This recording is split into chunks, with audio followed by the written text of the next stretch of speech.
The first amendment that I chose to talk about is the First Amendment, which is the freedom of speech, freedom of religion, freedom of press, freedom of assembly, and freedom of petition.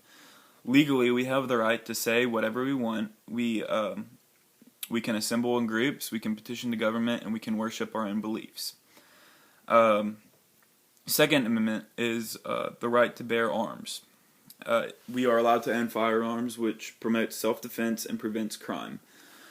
The Fourth Amendment is protection from search and seizures. The police force cannot invade your property and search for evidence without a warrant. This protects us from an authoritarian police force.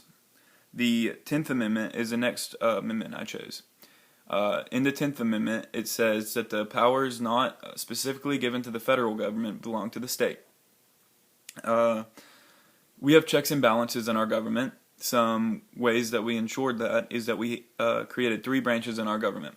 The legislative branch, who makes the laws, the executive branch, who enforces the laws, and the judicial branch, who makes rulings on what they believe the law means. The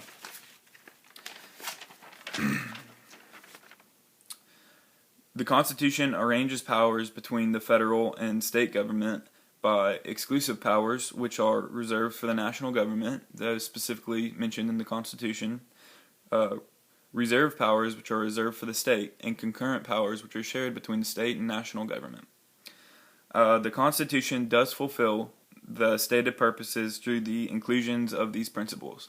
However, recently our Constitution has not been taken seriously, and Obama's president especially. Obamacare, for example, is forcing Americans to buy a product that they do not want. It is unconstitutional, and it is not right. If we followed the Constitution, our country would be in a much better place.